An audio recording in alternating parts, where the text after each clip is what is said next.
The results are in, folks. America's youngsters love Labubus, 6'7", and street preachers. Cliff Knechtle was a moderately successful evangelist who cut his teeth talking to students out in public on the campuses of American universities. But after Cliff started posting clips of his conversations with the kiddos on TikTok, he suddenly became one of the foremost Christian influencers. His interview on Logan Paul's Impulsive podcast racked up some 4.4 million views. And even more notably, he earned a spot among the hallowed ranks of the Christian Avengers. How did a normal-looking boomer claim a spot next to the ball cap-wearing, slang-speaking, grandchildless other leaders of the Christian influencer movement? Well, that's the subject for today's episode. You're listening to The Jack and Seth Show.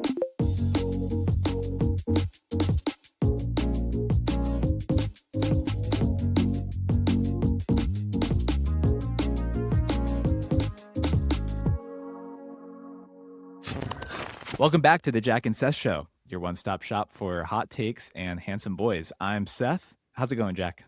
Good to be back with you, man. I feel like we're hitting some consistency here at the start of 2026. It's only January 9th and we're already recording an episode. A very promising start, I would say. Very promising. It's perfect that during the Christmas and holiday break and New Year's, we had plenty of time to be scrolling our phones, taking in all of the Christian influencer content that we could. And we've got a good one for you today. Yeah, I don't know about you, Seth, but when I'm scrolling on my devices, I'm not necessarily always looking for street evangelism content, but we can't necessarily say the same for many of today's young people. No, we cannot. Today we are digging into a street evangelist that has gone viral, and it's a pretty interesting story, and we have some interesting thoughts about the state of Gen Z and online content, as well as how we think about virality in this Christian influencer world. So we're going to dig into it. Jack, at the beginning of this series, we were talking about George Janko, who is kind of our go-to figure for this series. Do you remember what stood out about the Christian Avengers episode that he did that we were like using as our framework for this whole series? Seth, you look around the set of the Christian Avengers and it's a bunch of these kind of, if I ever went to Hillsong Church or something, the types of folks I would imagine to see up on stage. They got the little cross earring hanging off the ear, maybe like the fanny pack slung over the shoulder to indicate how cool and hip they are. But then in the middle of all this, there's just a grandpa who's just sitting on, you're like, what's that guy doing there? What's he? And that guy is Cliff Knechtle, isn't he? He is. He is a Connecticut resident, which is always something I have to plug as somebody that lives in Connecticut. And yes, he is part of this group that George Janko has claimed as the Christian Avengers of our era, which is not insignificant for our purposes, at least. So I was curious. I saw this and I said, who the heck is that guy? And why is he in this mix? Arguably one of the biggest 10 or 15 Christian influencers in America today is what being on that list communicates, I think. I think so. And so I felt like he looks too normal. And so I needed to dig into this and figure out who he was. So that's what I did, Jack. And I've got some background on Cliff Knechtle that I think is pretty interesting. And I want to get your reaction and feedback to the story of the rise of Cliff Knechtle's online presence. Yeah, who is this guy, Seth? All right, so let's start with the high levels. Cliff Knechtle is a pastor at a church in Connecticut called Grace Community Church. It's a non-denominational church. It's pretty close to New York City. It's in an area called Stamford, which is like a relatively wealthy but pretty secular area. He pastors there with his son, Stuart. Stuart is also a part of this story in a very prominent way, but I don't think he was on the episode of Christian Avengers. So, he's not quite an Avenger yet. He's an Avenger. Maybe he'll be an Avengers Doomsday. We'll see. Maybe the biggest father-son duo in American evangelicalism since Jerry and Jerry Falwell. Were they both Jerry? Yeah. Jerry Sr. and Jerry Jr. Falwell. Oh, no. Just saying. Yeah. History rhymes. History does rhyme. These guys have a media ministry called Give Me an Answer, which is very nicely named, I'd say, if for the fact that they do videos where they answer questions. It's not hard to figure out what they're trying to do. And this is the source of their internet success. So one thing that you need to know about Cliff Knechtle is that he's been a pastor at this church for about 25 years. But even longer than that is that he's been doing street evangelism, specifically on college campuses. I found this story in Christianity Today because I wanted to understand kind of his background and like how does somebody who's relatively has a small-ish church, like he's not like a mega church pastor. That's another interesting thing. Their church maybe only has a couple hundred people. This isn't like a Hillsong New York City or a mega church down south. This is like a non-denominational church that is not especially in a thriving culturally Christian area. And so, to your understanding, even despite all of the millions and millions of views, his church is still quite small. To my understanding, I was going to attend there last weekend because I live only 45 minutes away. And I was like, I might as well go do my homework and watch. And then two things happened that stopped me from doing that. One, the day before that Sunday, I was scrolling on Instagram, and maybe this is divine Instagram algorithmic timing, but I found a post from the Passion Conference, which is an annual like young person conference that's huge and happens in, I think, Atlanta, but it might have been somewhere else, that he was the main speaker on Saturday. And I was like, shoot, like he's probably not going to be at his church on Sunday because of the travel. And I was right on a confirmation of watching their online service after that. And then two, my dog got diarrhea, and I didn't want Murph. I didn't want to leave him by himself pooping in his crate.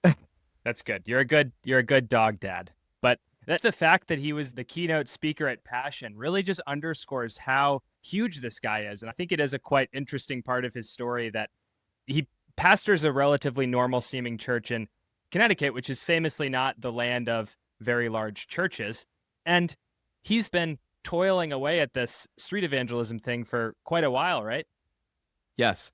He started this in the 70s when he was a college student at Davidson College in North Carolina. He wanted to like engage people with his faith, but he wasn't sure how to do it. And he was prompted by a mentor. I learned this from the Christianity Today story, that he should try open air preaching on college campuses, but with a twist. The twist is, don't do it as fire and brimstone preaching, but do it as love of Jesus preaching. So basically take the intensity of fire and brimstone preachers and flip it and really make people see the love of Christ in a very direct and combative-ish way. It's an interesting strategy. Which, per our good friend James Thompson over at CT, is a really good article, very informative. A lot of the Cliff Knechtle content that connects the most, that gets the most view, that Knechtle's the most, that gets the most views, is not necessarily him being like, Jesus loves you and died for you, etc. It's a lot of more maybe cultural issues. Why is Islam wrong and Christianity right? A little like he doesn't do politics, but stuff that's more in that direction. I wonder how much that initial mandate to do a different kind of street preaching exactly worked for him. Now, he's not calling people whores and sinners, right, like a lot of college street preachers do, but there is, the medium is the message a little bit, and I think you have to be a little bit of a Jeremiah figure to get through in the college campus world, I would think. Absolutely. Yeah, in watching and listening to his speaking in preparation for this, I got the sense that he's a very kind but intense person. So like he is always, he's thoughtful, but he's going to say something straight. He's not going to beat around the bush. Not the type of person I am, which I actually wish I was a little more like him in some ways, able to talk about things a little more straight up. But that's his personality, and it comes through in some of his interactions.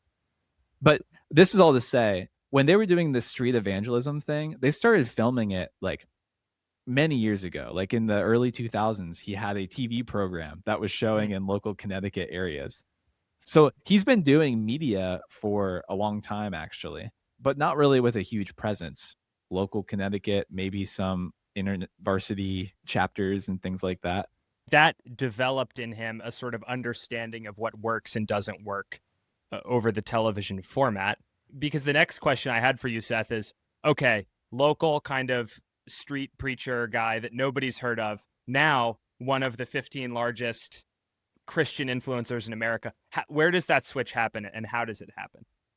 So I've been trying to chart this. There's a very specific moment where he blows up, and it's in May 2024 when he goes on the Logan Paul podcast called Impulsive. We're back, Jack. It's just a full circle.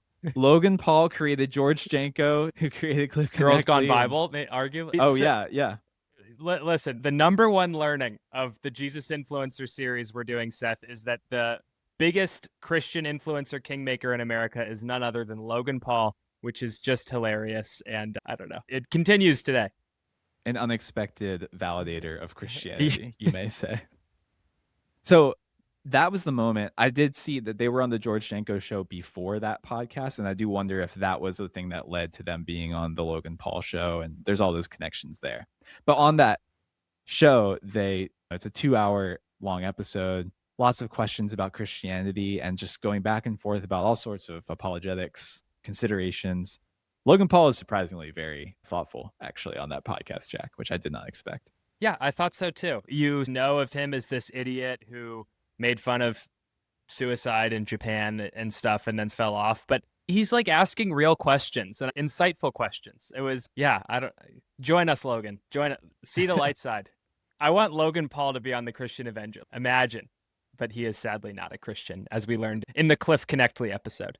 Yes. Maybe Jake will convert first. We'll see. I wouldn't count on it. That moment skyrocketed all of their online presence. And from that point, you can see on Google Trends that the name Cliff Knechtle jumped from very minor relevance to being like a score of 68 to 75 as far as like search index, which is very high. This is like a very big swing. And that's where their media numbers came from. They started a TikTok channel, YouTube channel, and Instagram, and they have combined over 6 million followers on all of these platforms, as well as just millions of views. Their YouTube channel specifically has 90 million lifetime views, which is like a lot for a small channel. Primarily short form content, but lots of other content too. And we touched on this a little bit for people who maybe haven't watched Cliff. What is his content? What is the stuff that's getting through and that is driving all of these new kind of viewers across his various channels? Yeah, maybe it would help to do an example first, because I think that we can understand what a lot of these clips feel like. Here's a clip of him at Cornell University. This is a sort of interaction that he had with a student there on Ho Plaza. Yes. But I can see you. I know that your name is Cliff. I have this information. Yes. I can communicate with you. Yes, sir. But God is a different thing.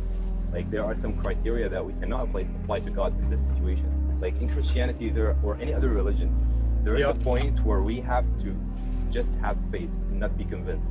Okay, but warning, that statement, just have faith. In one sense, I agree, but in another sense, I disagree. Do I just have to have faith in order to have a friendship with you? Yes, but my faith in you is based on evidence that you are reliable. Yeah. If the evidence is you're going to rip me off, I ain't trusting you. That's right. Right? So, I'm not going to trust Christ if the evidence is he's a liar and he rips people off. I'm going to trust Christ if the evidence is he is reliable, he's not out to rip me off, he gave his life for me on a cross. Not a lot of people are willing to give their life for me. So that's an interaction that most of the clips are like. This is a student asking a question and Cliff giving him an answer. That's the title. What he does. That's what he does. Now, I think these events on campus typically take an hour to 2 hours. I'm not quite sure the time frame. They'll just camp out in a location and people swarm around them and ask them questions. I think that's where the content is mostly generated from. There are many sincere interactions that I think have gotten very viral, and his answers in particular, he's very good at succinct apologetics answers that put Christian faith in a very practical but also still intellectual way. There are other interactions, of course, in the way that students like to argue. Jack, that wouldn't have been you in college. No, I would have been totally toeing the party line. You know me, Seth. Yeah, I know you. But even here, it's interesting because you can see the kind of brain ratification of his content where it's like you have that music in the background of him speaking. If for folks who might be watching this, you could see the words. So you're reading the clip along and it's very stimulating to the brain. And it's just interesting to observe how Cliff Knechtle is just this kind of charismatic speaker guy for 20 years. And then the Zoomers find him and turn him into brain rot and engage with it in their own way, which I don't know, Seth. I don't know what to make of this, but it seems like you're a fan, if I'm reading you correctly. Yeah, so I engaged with his content two ways. I listened to the podcasts that he's on, which are pretty long form and are like 2 hours or so long. And then I watched the reels and TikToks. I can confidently say that the long form content is much more edifying. And I think that he really is good at talking about faith in a way that is applicable. And I think he does answer those questions that as Christians, sometimes when you're part of a church for a long time, you don't always consider the questions that other people are asking that aren't Christians. And I think you get lost in just assuming, I'll find an answer to that sometime. And he's really good at saying, no, let's actually think through it. If there's evidence, then we should believe. And if there's not, then we shouldn't. And I think he's very clear that's the purpose of his ministry.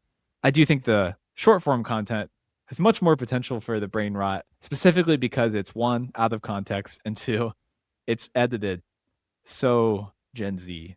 Jack, you had put this in our document as a viral vid.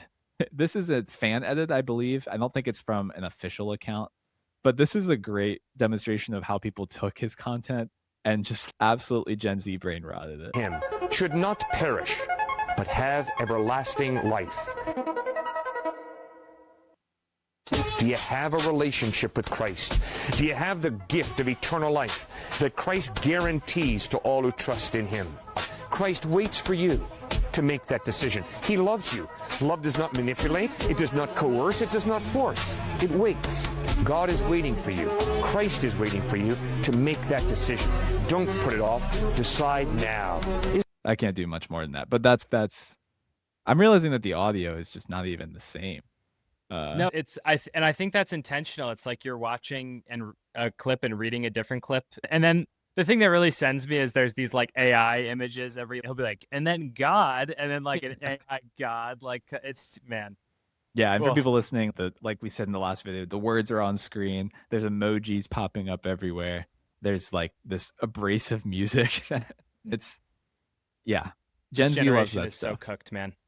We can be boomers about the way that it's being presented on TikTok or whatever, but coming into this episode, Seth, if you just explained to me who Cliff Knechtle is in a vacuum, I would be like, oh, he's doing Jubilee for like conservative Christian people. These kind of conservative guy owns stupid college freshmen, which undoubtedly it's entertaining to watch, but I don't think is the most healthy, edifying content. But it sounds like for the most part, he's like a faithful Christian guy, more than you might think for someone who's become so popular for arguing with college students, essentially. Or maybe not even arguing, but it's my assumption that's what they would be doing based on just what this whole ministry is.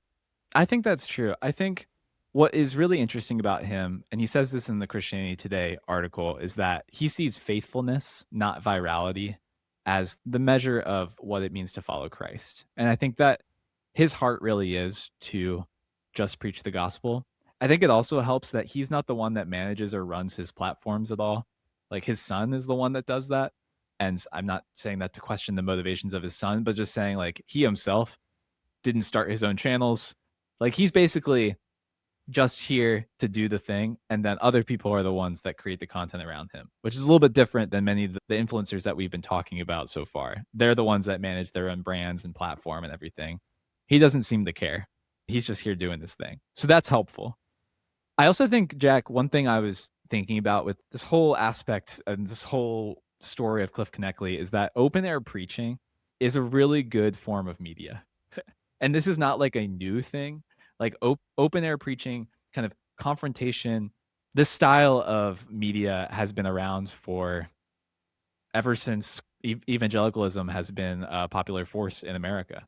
You go back to the Puritans; they were doing these big revival nights with a speaker and this confrontation. I think it works because it creates an inherent drama. There's a guy who is saying something that he believes is true and is going to get pushed back, and then you want to see what happens. And I think that makes for both good short form media and then also like long form content in general.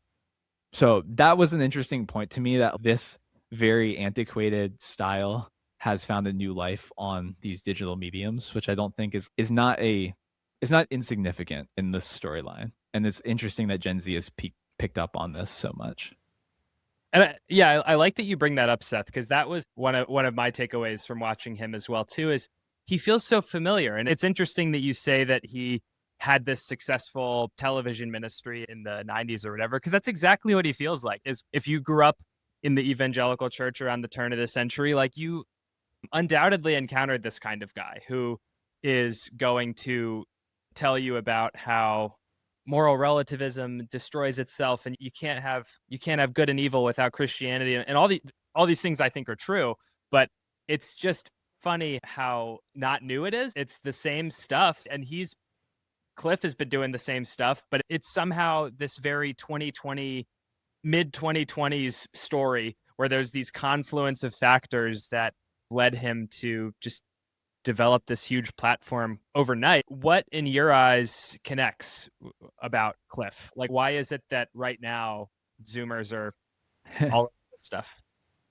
One thing that helps is that Gen Z is very integrated into his content. Like, almost every clip is him talking to a student. And so right off the bat, if you're a high school student or you're a teenager, you're going to see somebody that looks just like you in this content. And I think that's actually very significant. In Christian culture, if it's somebody that's your age that's asking doubtful questions, I think that actually goes a long way towards gaining credibility and saying, oh, he isn't just in the Christian bubble. He's actually out there in the world talking to people.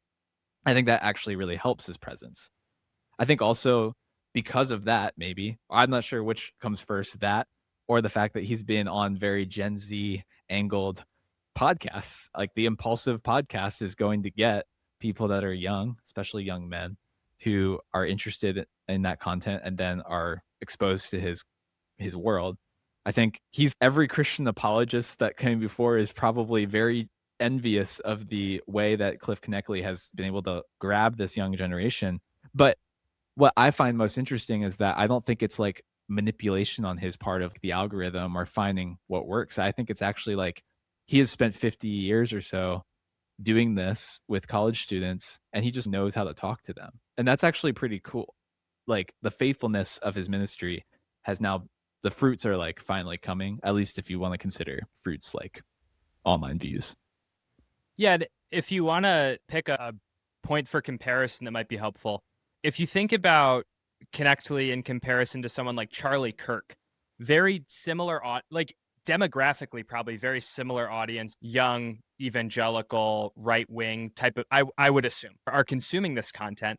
But while my understanding of Charlie Kirk is like a lot of conservative politics with some Christianity thrown in, Cliff is like just more so very explicitly and exclusively the pastor. He doesn't see himself as a right-wing culture warrior that's going to tell you to find your trad wife and go settle down somewhere like that. He just doesn't really engage in that stuff. And what's encouraging to me is that he, like a young person will come to him in some of these videos and be like, man, I can't get behind Christianity because of all the evil that it's wrought on the world, or all the bad things that Christians have done in the name of Christianity, which is a very genuine thing to be thinking about if you're a young person. And I think that Cliff doesn't run away from the difficulty. The CT article talks about how in his early years, his catchphrase was, "I do not know." He would say it in this very, I don't know, practiced way. He really liked to emphasize that there's things he doesn't know. And if you approach him about some of the difficulties of the Christian faith, he'll be like, yeah, I don't know, but look towards Jesus. That's always the move that he takes. And as we learn in Sunday school, it's often the right move to make, isn't it? It's definitely. One more note before we move on. I think we read a article from the Cornell Daily Sun that was talking about their visit to Cornell.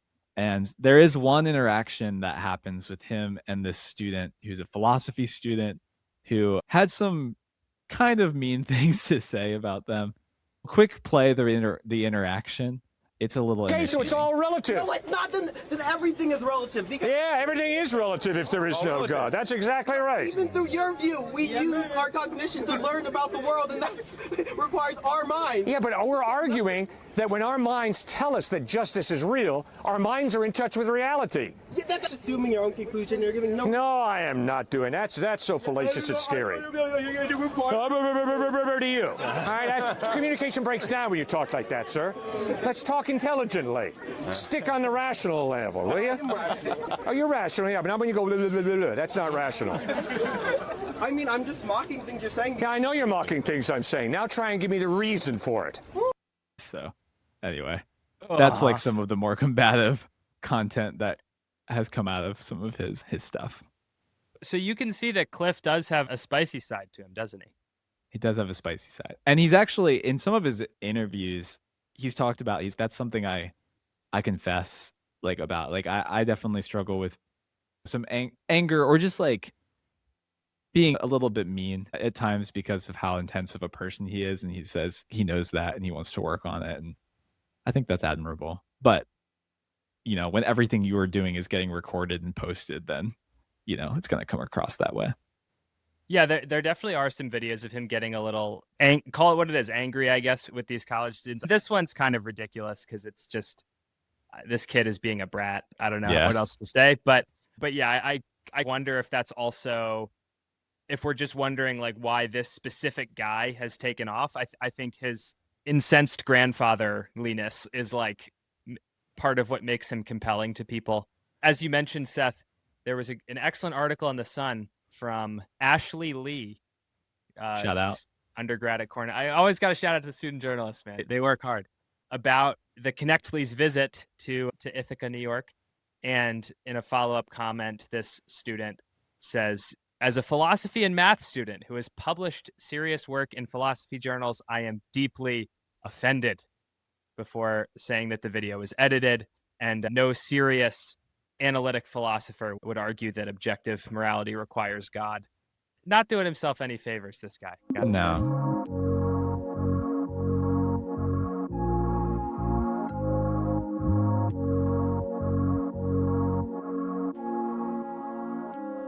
Okay, so this is Cliff Knechtle, and it's been really interesting doing this deep dive because I feel like I learned a lot about this space of Christian influencers, this kind of preaching, viral content. But as we zoom out from just this specific case, Jack, I'm curious, like, I feel like 5 years ago, before the Knechtles were super popular, I don't know how they would have been received at a school like Cornell, where we were 5 years ago, which makes me feel old. But I think I just love your thoughts on what do you think this says about the state of Gen Z right now and what they're experiencing and how they're thinking about Christianity? Yeah, it's so true, Seth. I think from this or another article I read that they were there for 3 days at Cornell doing these kind of public talks, and lots of people showed up, and it was a whole big circus that they were in town. And I just cannot imagine that having happened in our time at Cornell, which we'll spare no opportunity to tell you where we went to school, will we, Seth? But it feels like there's been this sea change in how young people are relating to Christianity. And it's got me wondering if we're not due for a kind of return of evangelicalism and some of the trends and tropes that sort of have characterized the past 30 years of Protestant Christianity.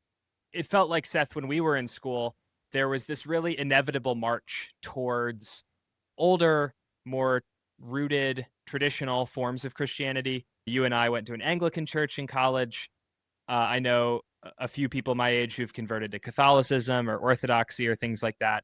And it felt like people were there was this whole ex-evangelical thing, this deconstruction trend, and everyone was fed up with the mega churches and the smoke machines and the altar calls and all these things.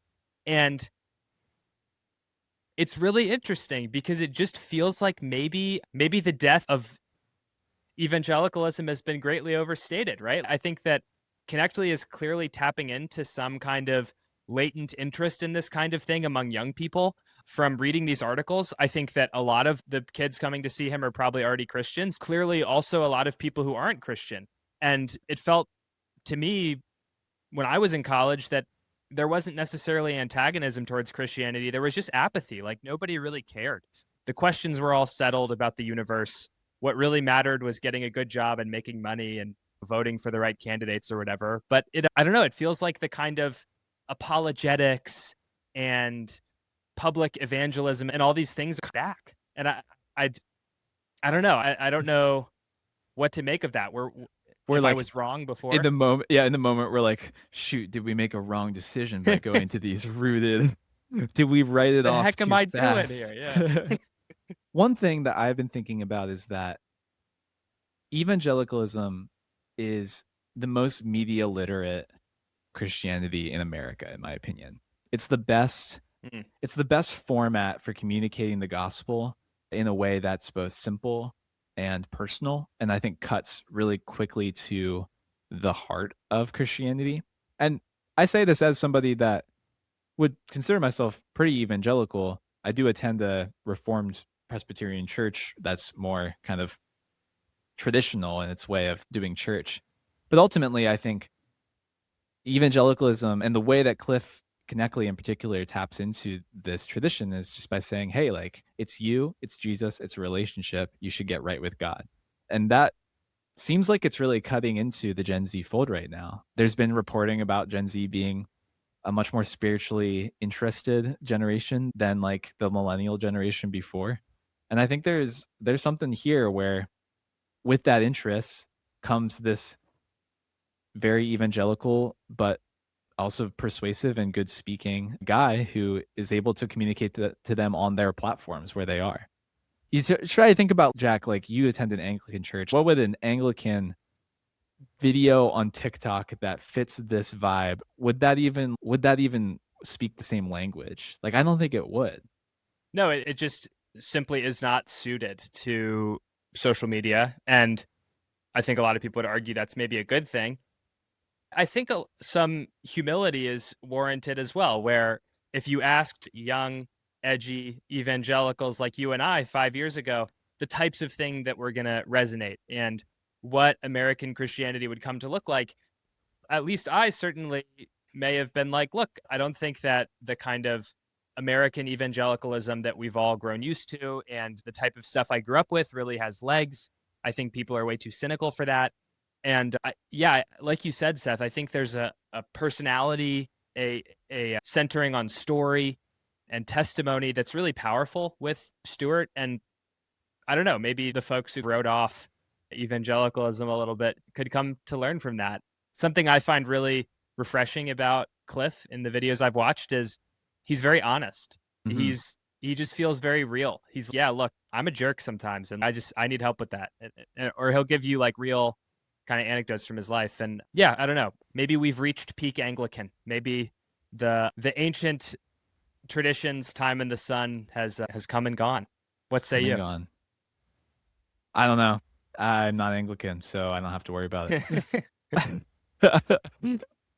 I think that one thing, the one concern I have is that I hope that Cliff Knechtle doesn't get co-opted by the big evangelical kind of world where like he's speaking at Passion, which Passion, I don't have anything against Passion, but like I would hate to see him be turned into another one of the, like a Ravi Zacharias that kind of gets paraded around as like the next big thing. And I would love for his ministry to stay organic and true to who it is. And he strikes me as that kind of person. So I hope he stays that way. But yeah, I feel the same way, Seth. That was one other thing that I'd wanted to mention is I think, yeah, I grew up with Ravi Zacharias tapes playing in the car and stuff. And he had this, which listeners who might not be familiar, former sort of global evangelist guy, now disgraced because he was basically a sex predator and also lied about a bunch of his educational credentials and things like this.